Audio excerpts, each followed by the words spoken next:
Praise the lord. સાજની સલામ. પ્રભુ તમને આશીર્વાદ આપો. નીતિ વચનમાં આપણે વાંચીએ છીએ 10 અને 22. યહોવાનો આશીર્વાદ ધનવાન કરે છે અને તેની સાથે કઈ ખેદ મિશ્રિત નથી. હાલેલુયા. બીએ નહીં, ઘબરાય નહીં. અયુબ તો બહુ જ સરસ કે છે 19 અને 25. પણ હું જાણું છું કે મારો ઉદ્ધાર કરનાર જીવે છે, આખા રીતે પૃથ્વી પર આવીને ઉભો રહેશે. હાલેલુયા. Praise the lord. પ્રભુ કહે છે મારામાં તમને શાંતિ થાય માટે એ વચનો મેં તમને કહ્યા છે. દુનિયામાં તમને સંકટ છે પણ હિંમત રાખો, મેં જગતને જીત્યું છે. હાલેલુયા. જ્યારે આપણા પ્રેમાળ પ્રભુ, જીવતા ઈશ્વર, રાજાઓના રાજા, પ્રભુઓના પ્રભુ આપણી સાથે છે, ત્યારે બીવાની, ગભરાવાની જરૂર નથી. હાલેલુયા. Praise the lord. પ્રભુ બધું જાણે છે. દરેક સાચા સમય પર આપણે માટે એ આપણું ભલું કરવાનું જાણે છે. હાલેલુયા. અને માટે બીએ નહીં, ગભરાય નહીં, પ્રભુમાં આનંદ કરીએ કે જ્યારે બધું જ પ્રભુના હાથમાં છે ત્યારે સારું થયા વગર રહેશે નહીં. આપણે તો બગાડી નાખીએ છીએ નહીં? આપણે જ્યારે આપણી જાતે કોઈ કામ કરવા જઈએ છીએ ત્યારે ઘણી બધી વખત આપણી આવડત ન હોવાના લીધે ઘણું નુકસાન થાય છે. ઘણી વાર તમારા ઘરોમાં તમારા નાના બાળકોના તમે રમકડા રિપેર કરી આપ્યા હશે નહીં, અને બાળકો ખુશ થતા ફરીવાર એનાથી આનંદથી રમતા તમે જોયા હશે. આપણે પણ એ વાત છે. આપણા એવા બધા પ્રશ્નો આપણે આપણા પ્રભુને સોંપી દઈએ અને બધું બહુ સરસ કરી દેશે. હાલેલુયા. તમારી ને મારી કલ્પના બહાર, તમારા અને મારા વિચારોથી અલગ રીતે, જુદી રીતે, પણ રિઝલ્ટ તમને ને મને 100% મળે છે. કોઈ ફેલ થવાના ચાન્સીસ નથી. બસ પ્રભુનો અવાજ સાંભળીએ. યિર્મયામાં એ કહે છે 11માં, ઓબે માય વોઇસ, મેરી બાત સુનો, મારું વચન સાંભળો. અને વાલા મિત્રો, જેઓ વચનને પાળે છે, પ્રભુનો અવાજની પાછળ ચાલે છે, તેઓને માટે બધું જ સારું જ થાય છે. હાલેલુયા. કેમ કે જો તમે યશાયા 49 અને 23 જુઓ તો ત્યાં લખ્યું છે, હું યહોવા છું અને મારી રાહ જોનારા લજવાશે નહીં. વચ્ચેના ભાગમાં મળશે તમને, કલમના વચ્ચેના ભાગમાં. અને માટે તમે અને હું પ્રભુ પર ભરોસો રાખીએ. હાલેલુયા. જીવતા ઈશ્વર પર ભરોસો રાખીએ. પ્રભુઓના પ્રભુ અને રાજાઓના રાજા પર આપણે ભરોસો રાખીએ.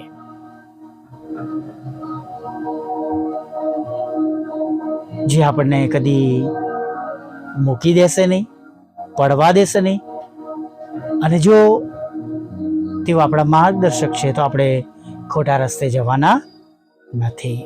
પ્રશ્નો થાય કે પ્રભુ કેમની ખબર પડે? પણ નીતિ વચન કહે છે, તારા માર્ગો યહોવાના હાથમાં સોંપ અને તને ફળીભૂત કરશે. હાલેલુયા. વચનમાં વાંચે કે માર્ગ આ છે, પાછળથી કે જે અવાજ આવશે, માર્ગ આ છે તે પર ચાલ. જો આપણે વિશ્વાસુ બાળકો છે તો પ્રભુ પર ભરોસો કરીએ, પ્રભુના હાથમાં બધું સોંપી દઈએ. પણ ઘણીવાર આપણે પ્રભુને પાસે જઈએ છે ખરા, પણ પ્રભુને સોંપતા નથી. એની પાછળ એક કારણ એવું પણ છે કે આપણા હૃદયની ઈચ્છા અથવા આપણું ધાર્યું થાય. ઘણીવાર મેં, ક્ષમા કરજો આ વાત કોઈના હૃદયને લાગે તો, કારણ કે હું આમ જ બોલું છું, મેં કોઈના માટે કંઈ વિચારીને કહ્યું નથી, પણ મળતા પ્રસંગો જો બને તો ક્ષમા કરજો. ઘણીવાર ઘણા બધા છોકરા છોકરીને પ્રાર્થના કરતા જોયા છે કે પ્રભુ, આ સ્ત્રી, આ છોકરી અથવા છોકરો મારા માટે જો સારો હોય તો મને એની સાથે મારા લગ્ન થાય એવું થવા દેજો. અને પછી પ્રભુ મારા લગ્ન આ છોકરા જોડે થઈ જાય એવું તમે થવા દેજો, હે ને. અને પછી થોડા ટાઈમ રાહ જોઈએ અને પછી જો ના થાય તો ફરી વાર આપણે પ્રભુને કમ્પ્લેન, પ્રભુ મેં તો તમને પ્રાર્થના કરી હતી પણ તમે મને આ છોકરો આપ્યો નહીં, તમે આમાં છોકરી પત્ની તરીકે કે પતિ તરીકે છોકરો તો મને આપ્યો નહીં. પણ આપણે કહ્યું હતું કે પ્રભુ જો તમારી ઈચ્છા હોય મારા માટે સારું છે. જ્યારે આપણે ડબલ માઇન્ડ થઈને આપણે કન્ફ્યુઝન પેદા કરતા હોય, જો પ્રભુ એમના રીતે કરે છે તો આપણે દુઃખી થઈ જઈએ છીએ, અને આપણા રીતે થતું નથી તો આપણે દુઃખી થઈ જઈએ છીએ. અને માટે વાલા મિત્રો, જ્યારે જ્યારે પ્રભુ પાસે જઈએ, પ્રાર્થના કરીએ, તો જે ભાગ, જે બાબત, જે પ્રભુને આપણે સોંપી દઈએ છીએ એના માટે ચિંતા કરવાનું ફરી બંધ કરી દઈએ. રાઈટ? ઘણા વખતથી આ વાર્તા કહું છું અને મને બીજી એની સામે મળશે અથવા પ્રભુ વિચાર આપશે તો હું એમાં વાત કરીશ.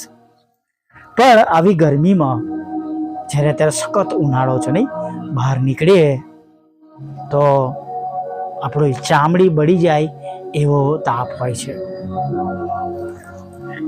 અને એવા તાપમાં આપણે રસ્તામાં હાઈવે પર ઊભા હોય અને ઘણો બધો માથા પર સામાન હોય, બોજ હોય, થાકી ગયા હોય તો કેવું લાગે ને કે હમણાં કોઈક રિક્ષા મળી જાય, કોઈ ટેક્સી મળી જાય, બસ મળી જાય તો કેવું સારું લાગે.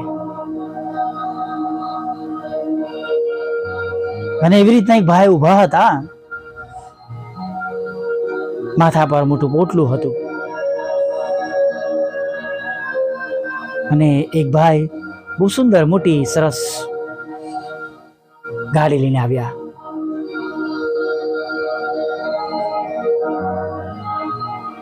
જેની હાઈટ વધારે હોય, જેમ સ્કોર્પિયો જેવી ગાડી,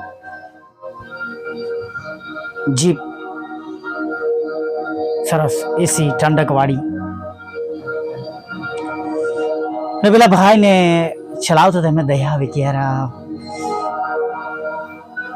આ ભાઈ બિચારા, અરે આ ભાઈ બિચારા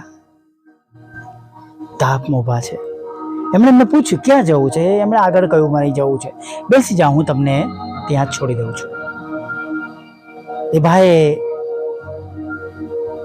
પેલા ભાઈને બેસાડી દીધા. થોડું આગળ ડ્રાઈવ કરતા એમણે કાચમાંથી જોયું કે પેલા ભાઈ જે પોટલું હતું એ માથા પર રાખીને બેઠા હતા. જે ભાઈ ડ્રાઈવ કરી રહ્યા હતા એમને હસવું આવ્યું. એમણે કહ્યું કે જો તમને વાંધો ના હોય તો તમારું માથા પરનું પોટલું બાજુની સીટમાં તમે મૂકી દો, ચિંતા કરશો નહીં, કોઈ લઈ નહીં જાય.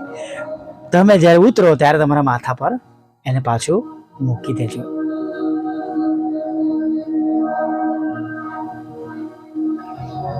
ભલા મિત્રો, આપણે પણ પ્રભુ પાસે જઈએ છીએ ને, પ્રભુને કહીએ છીએ ખરા, પણ પછી બધું પાછું લઈને આવે છે, બધું ટેન્શન લઈને પાછા. હું ઘણી વાર કહું, જો પ્રાર્થના કરો છો તો વિશ્વાસ ચહેરા પર દેખાવો જોઈએ. મારા પ્રભુને કહ્યું છે હવે મને કોઈ ચિંતા છે નહીં. હાલેલુયા, મારા પ્રભુ કરશે. પછી પ્રાર્થના કરીએ પછી પણ આપણું વાતાવરણ ના બદલાય, આપણે ઉદાસ રહીએ, આપણે રડતા રહીએ, આપણે નિરાશ રહીએ તો પછી એનો મતલબ કોઈ જ છે નહીં. પ્રાર્થના કર્યા પછી આપણી પરિસ્થિતિ બદલાવી જોઈએ, આપણા મનના વિચારો બદલાવા જોઈએ, આપણે પોઝિટિવ થવા જોઈએ. કે મેં પ્રભુને કહ્યું છે પ્રભુ કરશે, અને જો એવો વિશ્વાસ ના હોય તો પછી પ્રાર્થના કરી એનો શું ફાયદો થાય?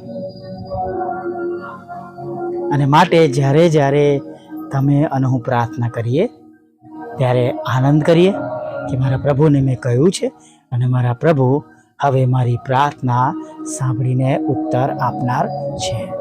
Hallelujah, praise the lord. હવે એક નાની પ્રાર્થના સાથે આપણે આગળ વધીએ. ભલા પ્રભુ,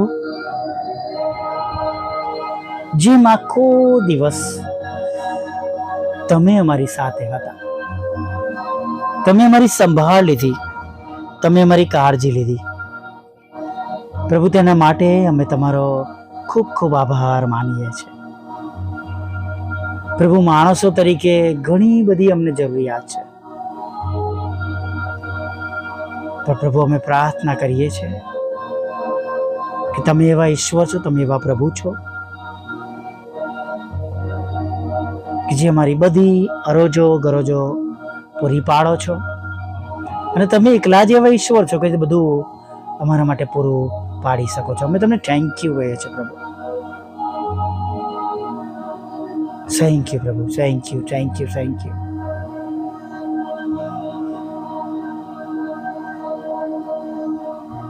અમે વિશ્વાસ કરીએ છીએ કે જેમ દિવસે તમે અમારી સર્વ સગવડો જરૂરિયાતો પૂરી પાડી, જેમ અમારી વ્યવસ્થાઓ તમે કરી પ્રભુ, એમ સાંજના સમયમાં પણ તમે વ્યવસ્થાના ઈશ્વર પ્રભુ, તમારા બાળકો માટેની તમામ જરૂરિયાતોની વ્યવસ્થા તમે પૂરી પાડનાર છો, માટે તમારો આભાર માનીએ છીએ પ્રભુ. ફરીવાર આ શબ્દો વાપરીએ છીએ પ્રભુ, તમારી પવિત્ર હાજરીમાં દરેક લોકો છે ત્યારે પ્રભુ કોઈનું મન ઉદાસ રહે નહીં,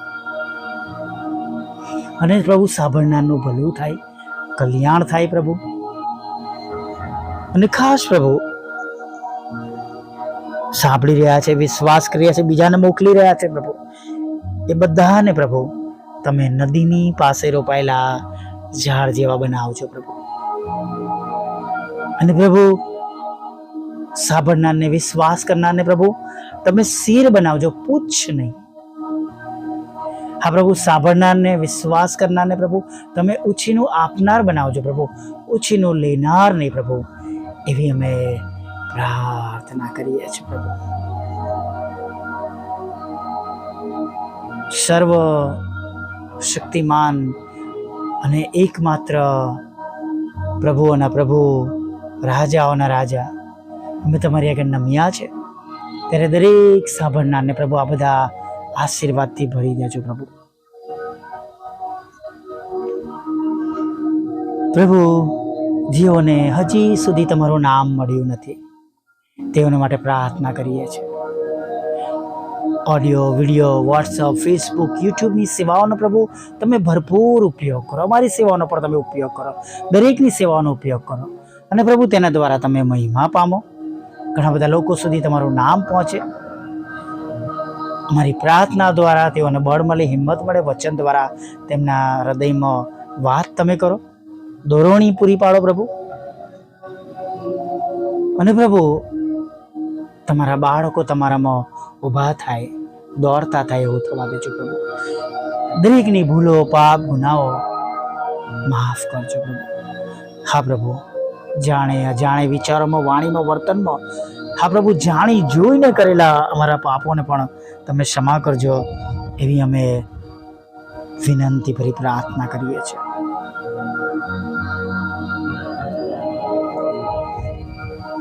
દરેક ગૃહમાંથી લડાઈ ઝઘડા દૂર કરજો, કૌટુંબિક લડાઈ ઝઘડા, પતિ પત્નીના લડાઈ ઝઘડા, મિલકતના, આત્મિક, સામાજિક અને કોઈ બાબતોના સ્પેસિફિક લડાઈ ઝઘડા તમે દૂર કરજો. કોર્ટ કેસ, એફઆઈઆર, ખોટા તુમ્મતોને પણ પ્રભુ તમે ખાલી જ કરજો પ્રભુ, એ પ્રાર્થના કરીએ છીએ. જે લોકોના શરીરમાં જુદા જુદા રોગો અત્યારે દેખાયા છે, ડાયોગ્નાઇઝ થયા છે પ્રભુ, રિપોર્ટ્સમાં આવ્યા છે પ્રભુ, પ્રભુ એ બધા રોગો તેમના શરીરમાંથી નાશ પામે, અને જો કોઈ વિશ્વાસ કરે છે કે હું આ રોગમાંથી સાજી થઉં અથવા હું આ રોગમાંથી સાજો થઉં, તે ભાઈ અથવા બહેન, વૃદ્ધ, વડીલ, જુવાન, છોકરો કે છોકરી અત્યારે જ ઈસુ પ્રભુના નામમાં સાજા થાય. જેઓ સાજાપણું કબૂલ કરે છે તેઓ સાજા થાય એવી પ્રાર્થના કરીએ છીએ.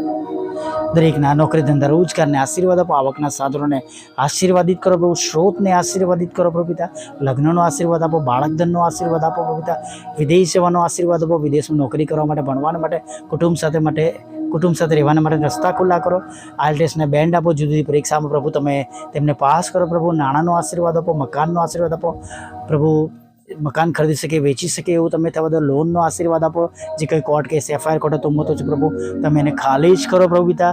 વિધુરો, વિધવા બહેનો, અનાથોની સાથે રહો પ્રભુ. મનબુદ્ધિના લોકો, માનસિક રોગીઓ અને વિકલાંગોની પણ તમે સાથે રહેજો ને પ્રભુ. ખાસ જે બે બાબતો પ્રભુ અમે તમારી આગળ મૂકી છે પ્રભુ, હાલેલુયા પ્રભુ, એ પણ અમારા માટે પરિપૂર્ણ થાય, મિનિસ્ટ્રી માટે એવી અમે પ્રાર્થના કરીએ છીએ. આગળના સમયમાં મારી સાથે રહો. ભૂલો, પાપ, ગુનાઓ માફ કરજો. ખોરાક, વસ્તુ, પાણી આપજો. અને સવારમાં ફરી વાર તમારું ભજન કરતી લીલા આવ્યું માગતા પ્રભુ ઈસુમાં આટલું સાંભળો દેવ બાપ માન્ય કરજો. આમીન, આમીન, આમીન.